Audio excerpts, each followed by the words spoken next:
Hello and welcome, my dear friend. Some messages find you exactly when your spirit is between chapters. Not lost, not early, just right on time. This is one of them. Dear chosen one, God is about to repay you in ways you can actually count. Not in vague promises or distant blessings, in real, visible changes. In timing that suddenly works. In peace that finally holds. In outcomes that make sense after years of confusion. You've walked through a long stretch of giving, trusting, and holding it together, and heaven has kept a detailed record of it all. Let's be honest, you've carried responsibilities that weren't yours. You gave help that was mistaken for obligation. You held space for people who only remembered you when they needed somewhere safe to land. You weren't just faithful, you were steady in the dark, holding on to your peace like currency in a storm. While others performed consistency, you lived it. You built character in the quiet, without cheating, without validation, without shortcuts. And those choices didn't vanish. They matured in silence, like seeds beneath thick soil, waiting for the right season. That season is now shifting. If this already settles somewhere deep in you, take a second and like or share this so it reaches whoever else has been carrying quiet faith too long. See, God doesn't keep score the way people do, but He does close books, and yours is balancing. You'll notice something different now, not in what's coming, but in what no longer clings. The old attachments don't grip as hard. The memories that used to replay have gone quiet, like they finally got the message.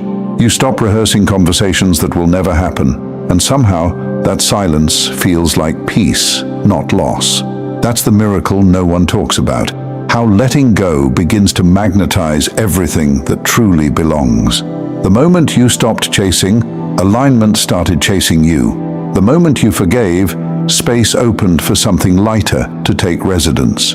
Even your body can feel it, breathing deeper, sleeping longer, holding less tension in the jaw, in the heart, in the waiting. You're not carrying everyone else's story anymore, so there's finally room for your own. And that's when life begins to move differently. Not faster, but smoother. Not louder, but clearer. Because once you stop dragging what's finished, you make space for what's written. For years, you poured from a cup that never seemed to refill. Now that same cup is about to overflow. Not because of a miracle that appears out of nowhere, but because the balance of divine math always returns to even. Every time you helped someone and they disappeared, every kindness that cost you rest, every prayer that felt unanswered, they were all deposits. You just didn't see the receipts yet. But you and I both know the delay between letting go and receiving can feel endless. Those in-between seasons stretch time until you start doubting whether anything is moving at all. But divine timing doesn't run on seconds or calendars. It moves by readiness. And when you stop questioning it every hour, it unfolds quietly, in ways that answer every question you once shouted into the dark.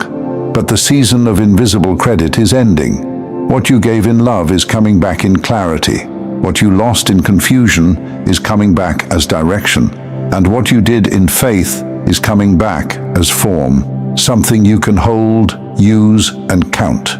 When it comes, you'll know it's divine because of how right it feels, not rushed, not loud, not performative, just aligned. And when it comes, meet it with steady hands.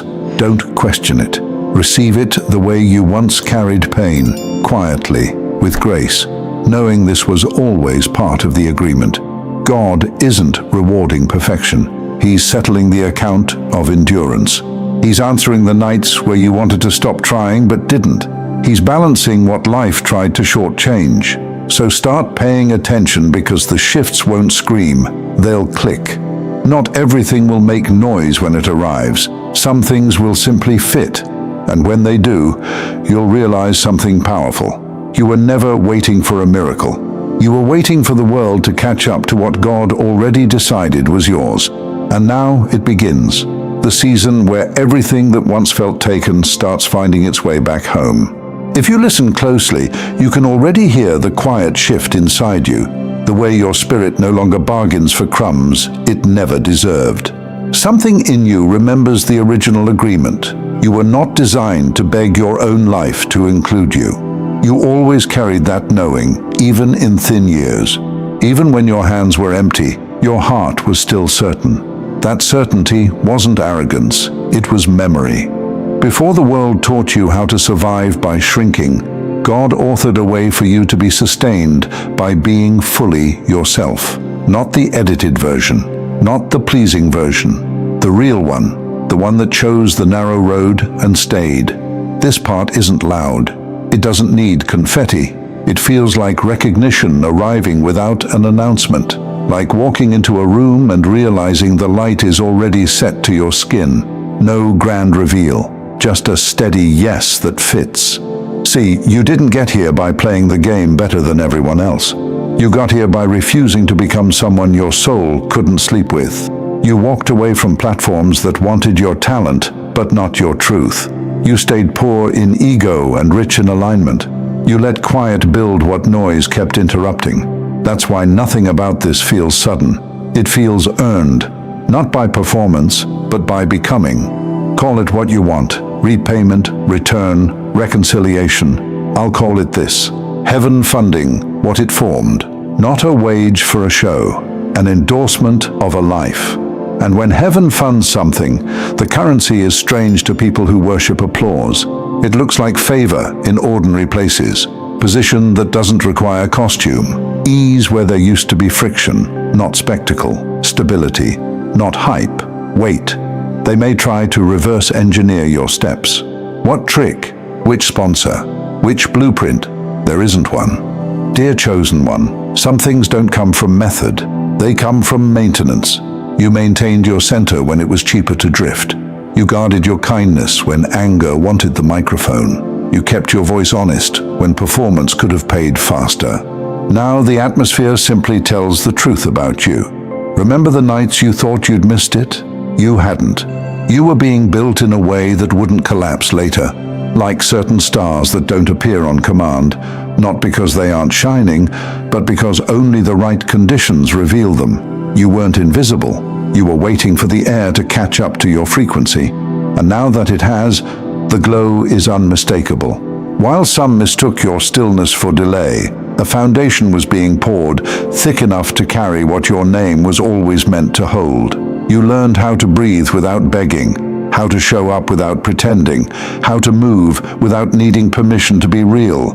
Now you are being paid to exist as that person, not the polished costume, the aligned core. This isn't the kind of wealth that trades your soul for a number. This is wealth that feels like breathing instead of bargaining. It whispers, "You're safe now," because you stopped selling yourself to buy a seat. If it feels strange at first, ease where tension used to live, let it feel strange. You've trained for storms. Calm is going to feel like new weather. Give it time. Watch how peace starts speaking for you. How rest carries a quiet authority. How your life begins to say what your mouth doesn't need to argue anymore. And the beauty in all of this is, you didn't skip steps. You stayed planted. You watched others sprint while your soul held still. You gave up chasing validation, and God wrote your name into an inheritance no algorithm could block. That's why this doesn't look like finally getting in. It looks like coming home. And you don't owe the past a reenactment to prove you're grateful. You don't owe a speech to people committed to misunderstanding your silence. What's real will recognize you. What needed you smaller won't know what to do with you now. And that's not your emergency. There will be people who ask for the secret. You won't have a 5-point plan. You'll have a sentence. I stayed when it was quiet, when it was costly, when it was tempting to turn myself into something easier to consume. I stayed with what was true. That's wealth too, being able to tell the truth about your path without decorating it. If you need proof that this shift is happening, look where anxiety used to live and see how often it goes unfed now. Notice how your yes means yes without a second voice bargaining behind it. Notice how you don't audition for rooms that never learned your language. Notice how relief shows up first thing in the morning instead of waiting for a weekend to deserve it. These aren't promises of later, they're signatures of now. And if part of you still waits for the other shoe to drop, Bless that part. It survived a lot. Then remind it gently, this isn't a trick. This is what happens when a life stops leaking, when attention returns to what it was assigned, when love stops being currency and becomes nature again. My dear friend, what's ahead won't require you to become grand, just grounded. It won't ask you to be impressive, just honest. It won't demand a bigger mask, just a stronger root. You've been trusted with other people's pain. Now you're being trusted with joy. You've been assigned to broken places. Now you'll be invited into beautiful ones. Not to escape what made you, but to prove that healing doesn't erase the past. It changes its power. So stand how this season asks you to stand. Quiet, tall, unhurried. Let the glow be the explanation. Let the peace be the receipt. Let your ordinary day be